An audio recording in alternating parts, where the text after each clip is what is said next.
आपको पता चल ही गया होगा कि आज हम ऐसी 5 ट्रिक्स के बारे में बात करेंगे जो आपको बहुत अच्छे मार्क्स लाने में हेल्प करेंगे and those are called smart tricks. So without ado let's get into the video. तो आप लोगों ने पक्का ये चीज सुनी होगी कि आप कितने घंटे पढ़ते हो वो मैटर नहीं करता, मैटर ये करता है कि आप कितने फोकस और कितने डेडिकेशन के साथ पढ़ते हो, राइट?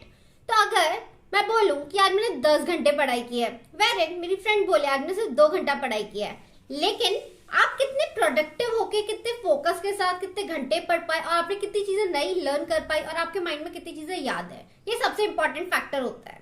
ठीक है, तो अब अगर हम इस चीज को और अच्छे से समझने की कोशिश करें तो आपने चीता को देखा होगा वो कैसे शिकार करता है, राइट?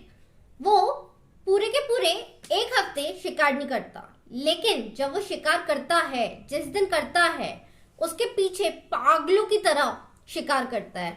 उसको मतलब अपना शिकार चाहिए तो चाहिए, चाहे कुछ भी हो जाए। तो वो किसी और चीज के बारे में सोचता ही नहीं है, वो सिर्फ एक चीज के बारे में सोचता है कि मैं इसको कैसे शिकार करूं, राइट? तो ऐसे ही हम लोगों का फोकस होना चाहिए। हमको सिर्फ पढ़ाई करते वक्त सिर्फ फुल फोकस के साथ उसी चीज के बारे में सोचना चाहिए जो हमारा काम है। लाइक एग्जाम्स में कैसे टाइप के क्वेश्चंस आते हैं, क्या पढ़ना चाहिए, आपको सिर्फ उसी ही एक चीज के बारे में सोचना चाहिए। ठीक है, तो ये सबसे ज्यादा इंपॉर्टेंट ट्रिक थी। नेक्स्ट, हम लोगों को डेली टारगेट्स देनी चाहिए। ऐसा नहीं होना चाहिए कि मैं बोलूं कि मैंने ट्यूसडे को ये पढ़ना है, वेडनेसडे को ये पढ़ना है, थर्सडे को ये पढ़ना है, ठीक है, और ट्यूसडे का ही टारगेट मुझसे पूरा नहीं हुआ तो मैं बहुत ज्यादा डिमोटिवेट हो जाऊंगी। यार मुझसे ट्यूसडे का टारगेट नहीं हुआ, मैं वेडनेसडे थर्सडे का टारगेट कैसे करूंगी, राइट? तो ऐसे सिचुएशंस में आपको हमेशा अपने आप को डेली के टारगेट्स देने हैं। आप उठो सुबह, देखो, बोलो अपने आप को कि आकांक्षा आज मुझे ये 4 चैप्टर्स खत्म करने हैं, मतलब करने हैं। बस आपने 4 चैप्टर्स का अपने आप को टारगेट दिया, आप चाहे कितने भी घंटे लगे हैं, कुछ भी हो, आप वो कंप्लीट करके ही सोएंगे। In this way it is gonna be very very useful to you. Next आता है कि हम अपने माइंड को ना इतने सारे एक्सक्यूजेस दे देते हैं ना कि हाँ, माइंड बोलेगा नहीं पढ़ रहा, मन करने का, पढ़ाई करने का मन, तो बोलोगे ठीक है कोई बात नहीं, चलो खेलने चलते हैं, रिलैक्स करते हैं। ऐसे तो काम नहीं चलने वाला है। अब आपको ओवर थिंक बिल्कुल भी नहीं करना है। ओवर थिंक अगर आप कर भी रहे हैं तो सबसे बेस्ट टेक्निक है उससे ओवरकम करने की कि आपको क्या करना पड़ेगा, आप जो भी सोच रहे हो, जो भी आपके माइंड में डिस्ट्रैक्शंस चल रहे हैं, उन हर एक चीज को लिख दो। ठीक है, जर्नल कर दो। जैसे मेरे माइंड में चल रहा है कि यार मेरी फ्रेंड मुझसे बात नहीं कर रही, लिख दो। ठीक है, मेरा एग्जाम आने वाला है, मुझे डर लग रहा है, लिख दो। मेरे एग्जाम्स आ रहे हैं, मैंने कुछ नहीं पढ़ा, लिख दो। जो भी आपको लग रहा है, डर लग रहा है, ओवर थिंकिंग वाले थॉट्स आ रहे हैं, सब लिख दीजिए। ठीक है, इसके बाद हमारा नेक्स्ट स्टेप आता है कि आप इस सारे के सारे थॉट्स एक और बार देखिए और देखिए कि आप इनमें से कौन से चीजों पे वर्क कर सकते हो, कौन सी चीजों पे नहीं वर्क कर सकते हो। आपका एग्जाम में टेंशन हो रही है, आप इस चीज का कुछ नहीं कर सकते, to be frank it's very natural, right? तो आप उस चीज को इग्नोर कर सकते हो। लेकिन अगर आप देखोगे कि मेरे फ्रेंड ने मेरा मैसेज का रिप्लाई नहीं किया, तो आप जाके उससे अगले दिन बात कर लीजिए, आप उसमें कुछ कर सकते हो, राइट? तो आप ऐसे सेग्रीगेट कीजिए और जो चीजें आप कर सकते हो करिए, सो डेट आपका ब्रेन थोड़ा उस वाले चीज से बाहर आएगा और आप मोर प्रोडक्टिव चीजों पे फोकस कर पाएंगे। ठीक है, इसके बाद आता है डिस्ट्रैक्शन टाइम। डिस्ट्रैक्शन टाइम से हम लोगों का क्या रहता है कि ये वाली ट्रिक सिर्फ उन्हीं बच्चों के लिए लागू होती है जो बोलते हैं कि हम इतने ज्यादा डिस्ट्रैक्टेड रहते हैं कि हमारा पढ़ने में ही मन नहीं लगता, मतलब मैं 1 घंटे से ऊपर तो ना पढ़ ही नहीं पाता। ऐसे वाले जो बच्चे होते हैं ना, उनके लिए ये वाली टेक्निक है कि अब आपको ना आपका दिन में पढ़ाई ये चीज प्लान नहीं करनी है, अब आपको प्लान करना है आपकी पढ़ाई में आपका दिन। So what is gonna happen is कि आप जैसे पढ़ाई को एक रिफ्रेशिंग टास्क की तरह देखते थे अपने दिन में, या फिर एक बोझ की तरह देखते थे कि यार अब ये भी करना पड़ेगा 1 घंटा, अब ऐसा नहीं होगा।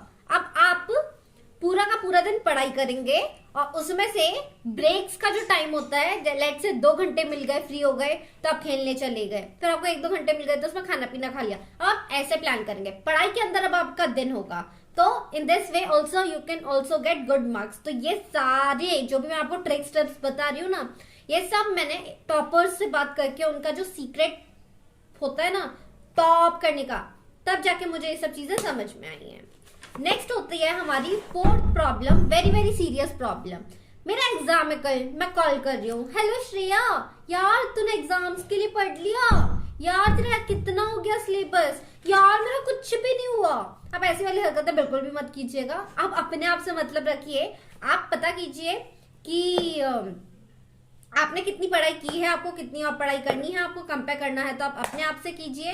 क्योंकि मान लो अगर मेरी फ्रेंड ने बोला कि आकांक्षा मैंने तो सब कुछ पढ़ लिया, तुमको तो तब भी और ज्यादा फील होगा कि यार मैंने कुछ भी नहीं पढ़ा, टाइम वेस्ट कर दिया। और वो बोलेगा मैं तो कुछ भी नहीं कर रहा है यार, मैंने तो बाद में पढ़ूंगा, ये बहुत सिंपल है, ऐसा है वैसा है। मतलब तुम्हारा पढ़ने का मन था, तुम तब भी उसकी बातें सुन के डिमोटिवेट हो गए, बोले कि हाँ ठीक है ये पढ़ नहीं रहा, मैं भी क्यों पढ़ूं, या फिर इसलिए तुमने पढ़ाई करना छोड़ दिया। तो ऐसे ऐसे करने से आप अपना टाइम लूज कर रहे हो और दूसरा पर्सन भले ही पढ़ भी रहो, राइट? तो this is not gonna the case which you are gonna do. तो हम लोग क्या करेंगे, हम लोग मेक श्योर करेंगे कि हम किसी को भी कॉल वॉल करके पता करने की कोशिश नहीं करेंगे उसने कितना पढ़ा कितना नहीं पढ़ा। आपको कंपेयर करना तो अपने आप से करिए ना, अपने आप को बताइए मैंने पढ़ लिया नहीं पढ़ लिया, और पढ़ना है, क्या करना है। You are the master of your own life, you already know what you are suppose to do, right? Next, सबसे इम्पोर्टेंट, ये वाली ट्रिप मेरी सबसे ज्यादा इंपॉर्टेंट होने वाली है उन सभी के लिए जिनके साथ ये वाली चीज घटित होती है, ठीक है?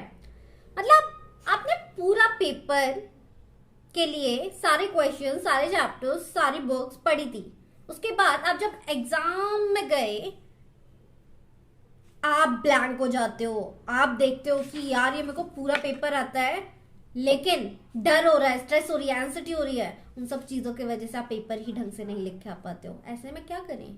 Totally blank.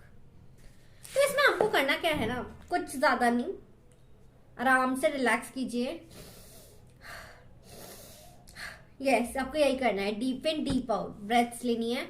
इससे आप क्या करेंगे, आपकी एंजाइटी, स्ट्रेस सब कुछ चला जाएगा and you will feel more comfortable, more confident while writing a paper. अगर आप ऐसा करेंगे तो आप अपना पेपर बचा सकते हैं, जो आप एकदम अपने इन सब चीजों की वजह से डर के कर रहे थे। और एक और स्पेशल टिप ये है कि आपको प्रॉपर नींद लेनी है 6 घंटे की। ऐसा ना हो कि आप 2 घंटे की नींद लेके बस चले गए और आप बोलोगे यार मेरा एग्जाम ऐसा वैसा। प्रॉपर नींद चाहिए हमारे ब्रेन को, उसको थोड़ा रिलैक्स करने का टाइम मिलना चाहिए, तभी वो ये सब चीजें थोड़ा और ढंग से कर पाएगा, ठीक है?